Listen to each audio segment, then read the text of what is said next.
Coming up today on LMM, we see big trains moving and little trains. Hello everybody and welcome back to LMM. Today we return to the Whitwell and Reepham Railway for the Gala, but whilst me and Matt were busy preparing the Ruston 48, inside the sidings bar, model railways were at play. First up was Framplington in 00. The model is based on the long-gone terminus at Framlingham in Suffolk, which was the end of a short branch line from Wickham Market on the East Suffolk line. The line closed in the 1950s, but the layout imagines that services had continued into the DMU era. I really like this layout because it's part of my local area, and having visited the old station site, I can kind of envision how this would have all worked back in the day, and that's a really cool thing to see.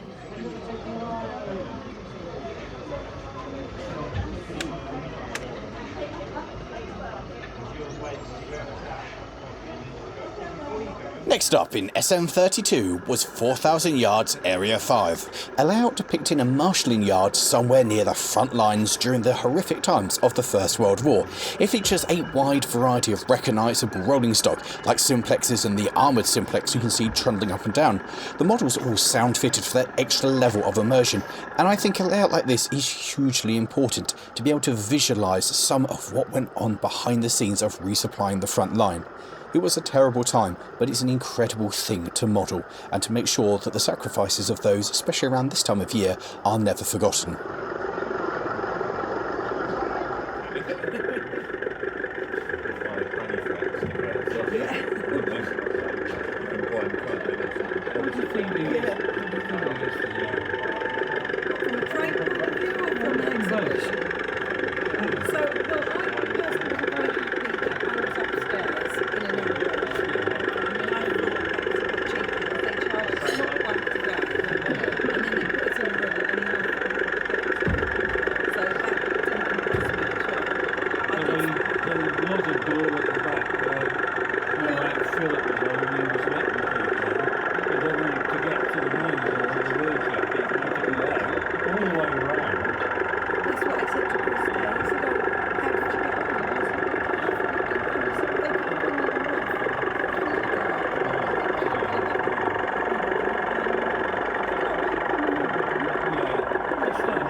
Outside, locomotives started to move themselves around, ready for the day's activities.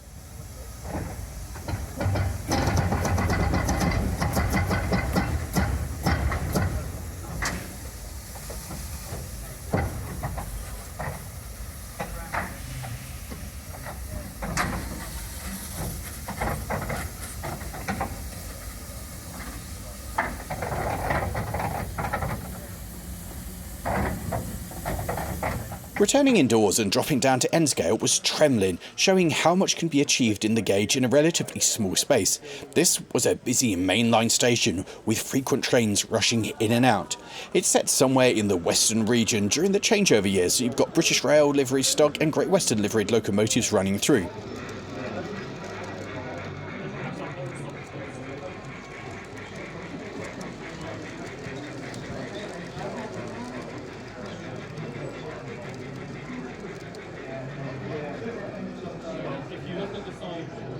With the rails of the track staying the same distance apart but changing the scale to 009 was Iron Bridge Mill.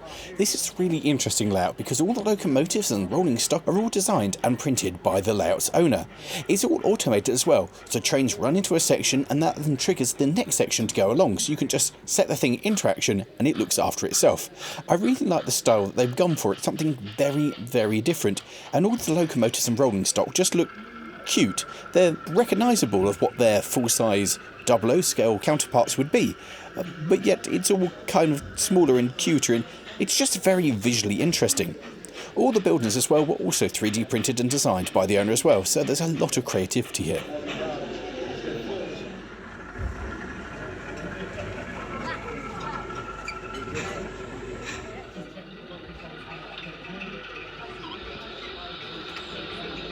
Back outside, Matt and I were busy trundling up and down with Sir William.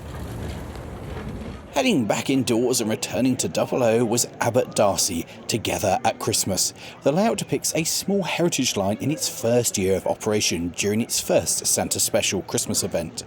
And what I really like about this layout is it shows what you can achieve in a shelf space. Normally you'd go, oh, this isn't wide enough for a layout, but this shows you can model something that feels like a heritage railway.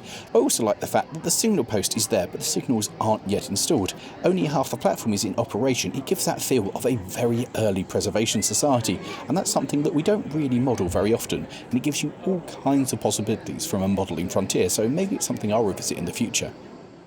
Moving up a scale to O gauge was Cromer Beach, modelling the engine shed at the end of the branch line. This one I've seen several times before, and it's really cool to see it as it's progressing as it continues to be built. Despite being based on a real location, there was plenty of activity, with locomotives coming in and off shed, being turned on the turntable ready for their next duty, and freight trains arriving behind to restock the shed.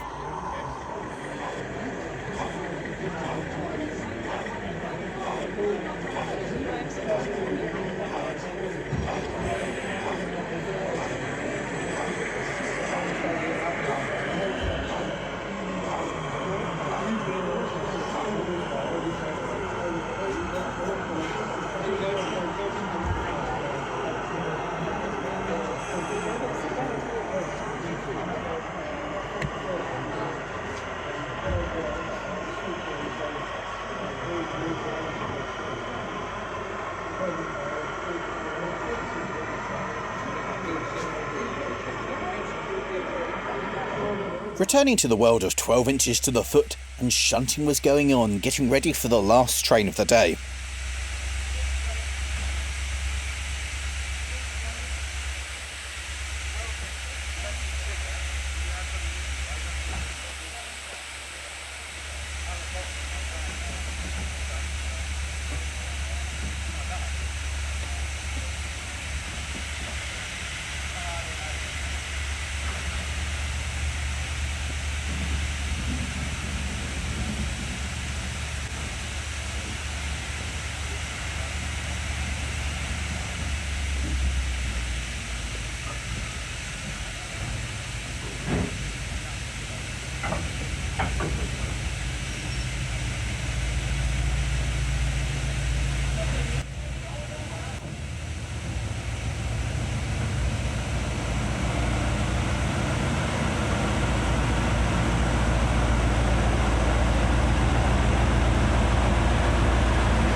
And then finally we get to the NCMA Modular, the layout that I'm part of. We were exhibiting this in a new, smaller format. In fact, this is the smallest ever format we've had it in. It was just my module, Subsidence, and Loss's Museum, and this time we were only using one traverser, so a train would come in, run into the platform, uncouple, be shunt released by another train that had brought the previous train up, which would then take the train back down to the traverser. This meant we could operate it quite happily with just 2 people, and it made it a lot more manageable. If we're going to take the full force of the modular somewhere, we need a team of people to come with it, whereas this, being just 3 sections long, this was easily managed by Loz, Simon and Nick. It shows the strength of having a modular layout because you can operate it in different ways, you can put it together in different ways, and proving that this way works opens up a whole host of different shows we can go to, taking just a little bit. We're all based in different parts of the UK, so being able to do this means that maybe me and Nick can meet up and take 2 of our modules to a show together, and it's going to open a lot more doors for what we can do, taking little bits or big bits to big shows like the NEC.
Having had a good look at my own layout, it was time to head outside for the last train of the day.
And with that brings us to the end of the day here at the Whitwell and Reepham Railway and the end of this video, so thank you all very much for watching. If you've enjoyed seeing the full size stuff going up and down, how about clicking here for the video on the Gala itself, or down there for when we took the Modular to the Slough show. And with that, thank you all very much for watching. We'll see you at the NEC with the Modular in full force, and also we'll see you at the Whitwell and Reepham Railway on New Year's Day, where we're going to be doing Train Ride again with Sir William. See you then, ta-ra.